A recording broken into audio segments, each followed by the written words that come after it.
साथियों नमस्कार। मैं डॉक्टर विजय मौर्य आप सभी लोगों के सामने एक बहुत ही महत्वपूर्ण टॉपिक की बात करने वाला हूँ। और वो टॉपिक है एबीसीडी ऑफ डायरेक्ट सेलिंग।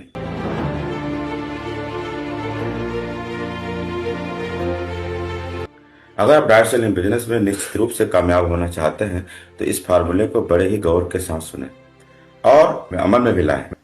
क्योंकि अगर इसको अमल में लाते हैं तो आपकी कामयाबी की संभावना निश्चित रूप से बढ़ जाएगी।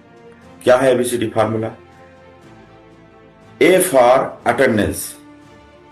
अटेंडेंस डायरेक्ट सेलिंग में बहुत सारे इवेंट होते रहते हैं। डायरेक्ट सेलिंग में बहुत सारी ट्रेनिंग होती रहती है, ऑफलाइन मीटिंग होती है, ऑनलाइन मीटिंग होती है। तो जब भी ऐसा इवेंट, मीटिंग, ट्रेनिंग प्रोग्राम ऐसा कुछ भी हो, हमेशा इस बात का ध्यान रखें कि आप वहां जरूर पहुंचे। टाइम से पहुंचे, समय से पहले पहुंचे और पहुंचे।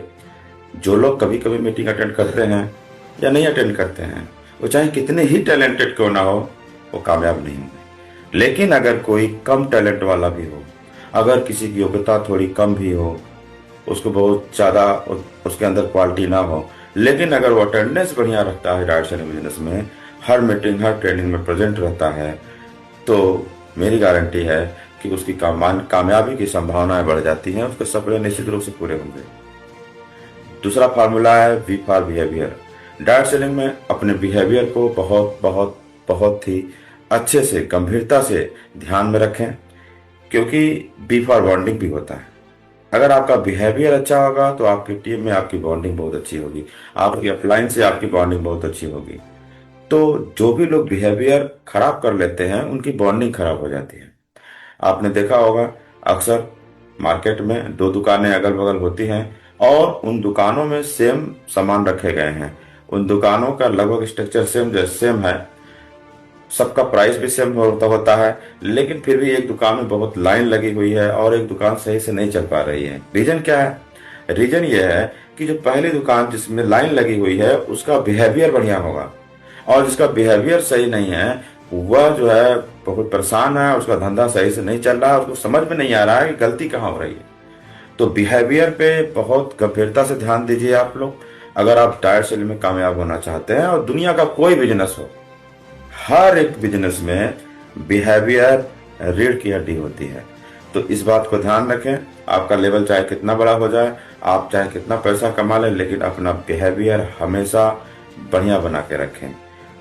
अगला जो फार्मूला है वो है सी फॉर करेक्टर। डायरेक्ट सेलिंग में लोग अपने अपलाइन को भगवान तो नहीं, लेकिन भगवान से कम भी नहीं समझते।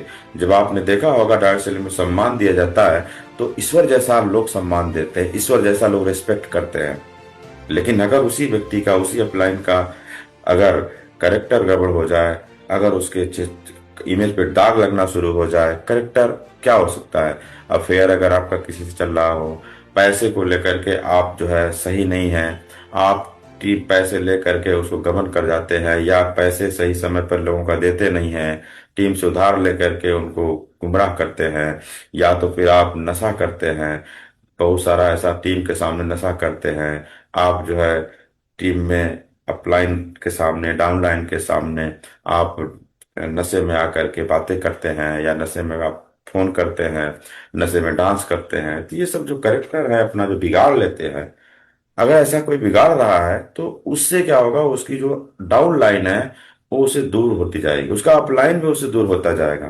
तो इस बात का हमेशा ध्यान रखें कि आपका जो करेक्टर है वो बहुत ही उत्तम होना चाहिए, ईश्वर तुल्य। आप करेक्टर बनाने का प्रयास जरूर करें, क्योंकि आपको सम्मान ईश्वर तुल्य मिलता है।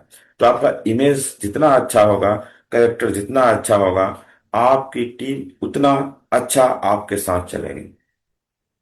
सी फॉर करेक्शन होता है। जब कोई व्यक्ति अपनी टीम को करेक्ट करना चाहता है तो ये हमेशा याद रखें कि आप छोटी छोटी बातों के लिए अपनी टीम को करेक्ट करना चाहते हैं, लेकिन वो टीम आपसे करेक्ट नहीं होगी अगर आपका सी फॉर करेक्टर गड़बड़ है।